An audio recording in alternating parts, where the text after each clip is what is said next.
Hi friends, myself Dr. Neeraj Kumar Yadav, working as oculoplastic, orbital and facial plastic surgeon in Lucknow. आज हम बात करेंगे ऑक्लोप्लास्टी के एक बहुत इंपॉर्टेंट सेक्शन के बारे में, indication of botulinum toxin. Botox injections आजकल बहुत प्रचलित है। बोटॉक्स इंजेक्शन का आई फेस पर क्या क्या इंडिकेशंस है, कौन कौन सी बीमारियों में बोटॉक्स हम यूज़ करते हैं, उसके बारे में बात करेंगे। तो बोटॉक्स का एक होता है थेराप्यूटिक इंडिकेशन, दूसरा है एस्थेटिक इंडिकेशन। थेराप्यूटिक इंडिकेशन का मतलब है कि कुछ ऐसी बीमारियां होती हैं जिसमें हम बोटॉक्स लगाते हैं और उससे उस बीमारियों में फ़ायदा मिलता है। एस्थेटिक इंडिकेशन ये होता है कि हम सुंदरता बढ़ाने के लिए जो हमें नैसर्गिक रूप से भगवान ने दिया है उसमें और ज़्यादा एनहांसमेंट करने के लिए, ब्यूटी एनहांसमेंट करने के लिए, बढ़ाने के लिए हम बोटॉक्स का यूज़ करते हैं। तो आज हम बात करेंगे थेराप्यूटिक इंडिकेशंस, किन किन बीमारियों में बोटॉक्स इंजेक्शन लगा करके फ़ायदा होता है उसकी हम बात करेंगे। तो थेराप्यूटिक इंडिकेशन में जो सबसे पहला इंपॉर्टेंट इंडिकेशन है, बिनाइन इसेंशियल ब्लेफेरोस्पाज्म। फेस की मसल्स अनकंट्रोल्ड ट्विचिंग करने लगती हैं, उसमें कॉन्ट्रैक्शन होने लगता है, अनवांटेड कॉन्ट्रैक्शन होने लगता है, जहाँ इंसान नहीं उस चीज़ को चाहता फिर भी फेस की मसल कॉन्ट्रैक्ट करने लगती हैं, जिसकी वजह से आई की ओपनिंग में प्रॉब्लम होती है, रिपीटेड स्पाज्म आने लगता है ऑर्बिकुलरिस मसल में। तो इसमें हम इंजेक्शन देते हैं। दूसरा इंपॉर्टेंट इंडिकेशन होता है हेमीफेशियल स्पाज्म। हेमीफेशियल स्पाज्म क्या होता है कि एक साइड का पूरा फेस में कॉन्ट्रैक्शन होता है और पेशेंट जो है इस तरीके से आंख के साथ में, आई के साथ में फेस का भी कॉन्ट्रैक्शन होने लगता है सिंक्रोनाइज वे में।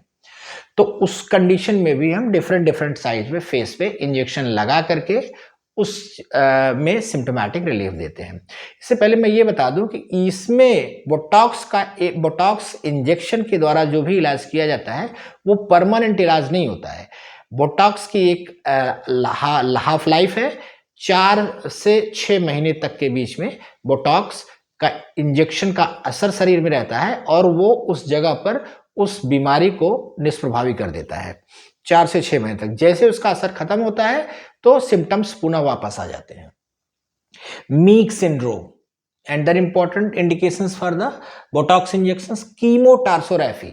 इसमें हम क्या करते हैं, जो अपर आईलिड के सेंट्रल एरिया में इंजेक्शन देते हैं, तो इससे जो आईलिड को उठाने वाला रिट्रैक्टर का एक्शन होता है, लिवेटर पाल्पेब्रल सुपेरियोरिस का, उसको हम ब्लॉक कर देते हैं और आईलिड गिर जाती है, कीमोटार्सोग्राफी।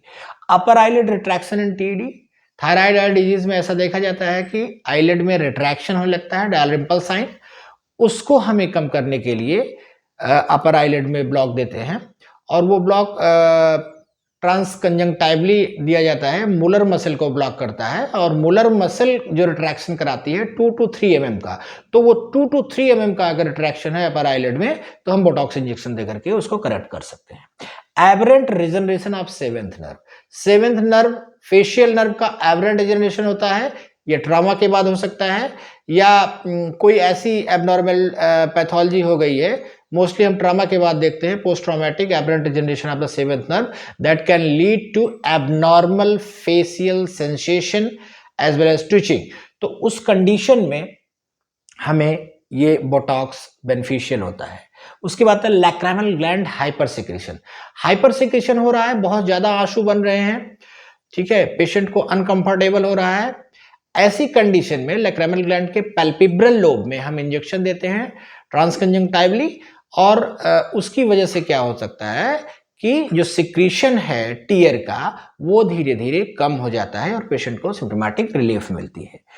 ड्राई आई डिजीज में अब देखिए, आई में हाइपर हाइड्रो सिक्रीशन हो रहा है टीयर का, तब भी हम बोटॉक्स इंजेक्शन देंगे, और ड्राई आई है तब भी देंगे, बट साइड डिफरेंट हो जाती है। हाइपर सिक्रीशन में हम palpebral lobe of lacrimal gland में देते हैं, लेकिन ड्राई आई डिजीज है तो हम पंक्टल एरिया में, पेरीपंक्टल एरिया में देते हैं। तो उससे क्या होता है कि जो सिक्रीशन होना है वो जो ड्रेन होना है, आउटफ्लो होना है टीयर का, वो कम हो जाता है, क्योंकि मीडियल एरिया में मसल फ्रियोलेन और ऑर्बिकुलरिस के प्रीटार्सल फाइबर्स जो होते हैं उसको हम रिलैक्स कर देते हैं, जिसकी वजह से क्या होता है कि जो टीयर थोड़ा बन भी रहा है आई में, वो ड्रेन नहीं होता है, तो आई में ड्राई आई के सिम्टम्स में रिलीफ मिलता है। स्ट्रैबिस्मस स्क्विंट सर्जरीज में हम इसको करते हैं और बोटॉक्स इंजेक्शन दे करके, specially incompetent type of squint में हम इसको देते हैं। नेक्स्ट आता है निस्टैग्मस। निस्टैग्मस आई जो ऑसिलेटरी मूवमेंट करती है, टू एंड फ्रो मूवमेंट करती है अनकंट्रोल्ड, उसमें भी बोटॉक्स का रोल है, बोटॉक्स से उसमें बेनिफिशियल इफेक्ट आता है।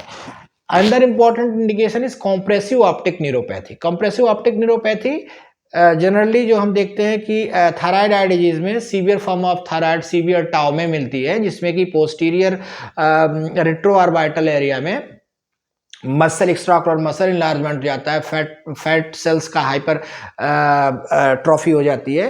तो इन दैट कंडीशंस हमें वहां पर ये बोटॉक्स इंजेक्शन दे करके उसमें रिलीफ मिलता है। उसके बाद आता है pain relief in acute angle closure glaucoma. Angle closure glaucoma में भी हम बोटॉक्स इंजेक्शन देते हैं, तो उससे भी पेशेंट को पेन रिलीफ होता है। तो ये बहुत सारे इंडिकेशंस है। इसके अलावा और भी पेरी एक्सिलरी हाइपरहाइड्रोसिस में भी हम बोटॉक्स इंजेक्शन देते हैं, और एस्थेटिक इंडिकेशंस बहुत सारे हैं, उसको हम बाद में डिस्कस करेंगे। तो ये सारे इंडिकेशंस हमें जानने हैं कि इन बीमारियों में बोटॉक्स इंजेक्शन देने से पेशेंट को टेम्पोररी रिलीफ मिलता है, 4 to 6 मंथ्स का रिलीफ उसको मिलता है, जब तक कि बोटॉक्स इंजेक्शन बॉडी में डिस्ट्रॉय नहीं हो जाता है। तो उसकी half life 3 to 6 month 3 to 5 month होती है, उसके पीरियड में ही उसका इफेक्ट रहता है। तो इस में ये मरीजों को जान लेना जरूरी है कि इन बीमारियों में बोटॉक्स इंजेक्शन से बेनिफिट मिलती है, और इसके लिए वो नजदीकी ऑक्लोप्लास्टिक सर्जन से संपर्क कर सकते हैं। नमस्कार, जय हिंद।